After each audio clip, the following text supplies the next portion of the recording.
अशी कॅरेक्टर्स लोकांना करताना फार सहज आणि सोपी वाटतात बऱ्याचदा. पण मला असं वाटतं की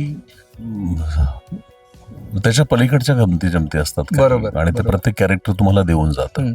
सो तसं ते मला नेहमीच प्रत्येक कॅरेक्टर जेव्हा खुणावतं होय, त्यावेळेला मी ते सोडत नाही मग. खरंय. या आवाजाची काळजी तू कशी घेतोस? कारण आवाजाच्या दुनियेत तर तुझं नाव फारच मोठं आहे. पुन्हा रंगभूमीवर वळण्याचा विचार आहे का? आहे माझा विचार, पण मला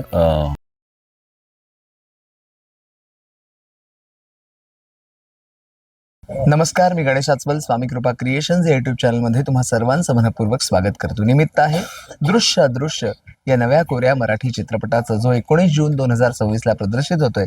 आणि त्या चित्रपटाच्या निमित्ताने अनेक वर्षानंतर आज माझी भेट होते माझा आवडता अभिनेता, माझा मित्र अशोक समर्थ याच्यासोबत. नमस्कार अशोक. नमस्कार. स्वागत आहे चॅनल तर्फे.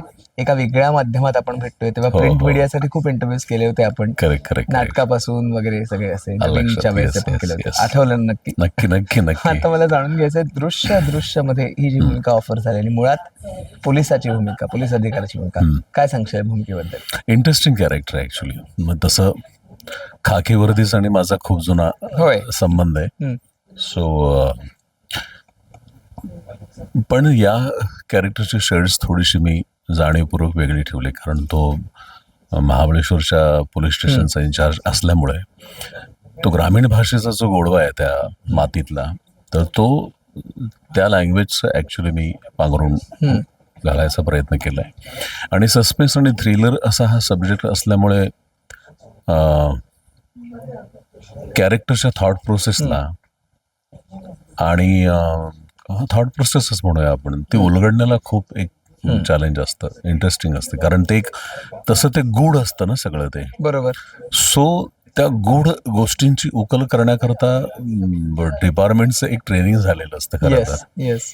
नट म्हणून फक्त आपला क्राफ्ट डिझाईन करण्याचं ट्रेनिंग झालेलं बरोबर. असतं. सो अशी कॅरेक्टर्स लोकांना करताना फार सहज आणि सोपी वाटतात बऱ्याचदा. पण मला असं वाटतं की त्याच्या पलीकडच्या गमती जमती असतात काही. बरोबर, आणि ते बरोबर. प्रत्येक कॅरेक्टर तुम्हाला देऊन जातं. सो तसं ते मला नेहमीच प्रत्येक कॅरेक्टर जेव्हा खुणावतं होय, त्यावेळेला मी ते सोडत नाही मग. खरंय. तसा प्रकार झाला. तुझी भूमिका म्हटल्यानंतर एक भारदस्त व्यक्तिमत्व आणि भारदस्त आवाज, या आवाजाची काळजी तू कशी घेतोस? कारण आवाजाच्या दुनियेत तर तुझं नाव फारच मोठं आहे. काळजी असं म्हणण्यापेक्षा तर कसं काय त्याचं उत्तर देऊ. मी असं म्हणेन की गॉड गिफ्ट त्याच्या जोडीला थिएटर करत होतो आणि थिएटरच्या काळामध्ये झालेला Yes. त्याचा रियाज असेल.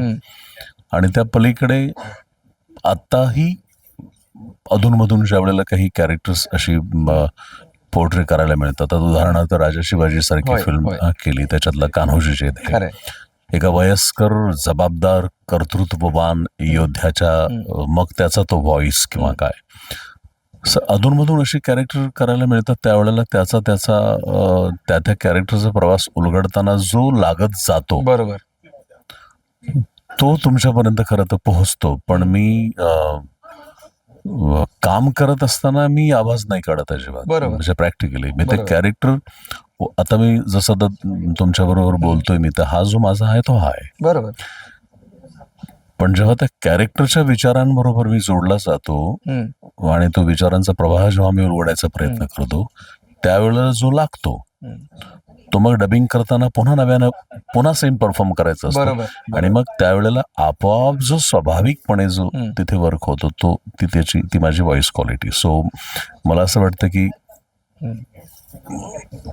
आता काळजी हीच मग की सुदैवाने कुठल्या प्रकारची व्यसनं नाहीत. होय. एक्सरसाइजची खूप आवड आहे आणि छान वाटतं की हा आपल्याकडे ही पण एक जमेची बाजू आहे आणि आपण ती जपून ठेवावी. मग तो शरीर असेल, आवाज असेल आणि जर मग सुंदर मनही असेल, मग सगळंच चांगलं येतं ना. खरंय. पुन्हा रंगभूमीवर वळण्याचा विचार आहे का? आहे माझा विचार, पण मला काय म्हणू आपण त्याला, वेळ तालमीच्या नाही, मी तेही करू शकेल, मी मॅनेज करेन मी. कारण मला पुन्हा चाच पडायचंय, मला पुन्हा पडायचंय, कोलमडायचंय. खरंय. आणि हे मला रंगभूमीच करू शकते. ठेचकळू शकतो, पडू शकतो, उठू शकतो. आणि पण मला त्या पद्धतीचं स्क्रिप्ट अजून मला माझ्या वाट्याला नाही आलं. आणि किंबहुना चांगल्या संहितेच्या म्हणजे मला अजून कोणी तसं अप्रोच केलेलं नाहीये खरं तर नाटकासाठी. मध्यंतरी 1-2 जणांनी मला केलं होतं. पण जरी मला कोणी अप्रोच नाही केलं तरी माझा मीच तो एक प्रयत्न करणार आहे की रंगभूमीकडे परत मी येण्याचा प्रयत्न करेन मी एका वेगळ्या प्रकारामध्ये. चित्रपटासाठी शुभेच्छा. आपल्या प्रेक्षकांना सांग की या चित्रपटाला प्रतिसाद द्या. माझा महाराष्ट्रातल्या तमाम रसिक प्रेक्षकांना ही माझी विनंती आहे की 19 जूनला हा माझा चित्रपट दृश्य अदृश्य हा प्रदर्शित होतोय. एक वेगळी गंमत आहे, एक सस्पेन्स आहे, थ्रिल आहे आणि राजा शिवाजीच्या नंतर इमिजिएट प्रदर्शित होत असणारा हा माझा मराठी सिनेमा आहे.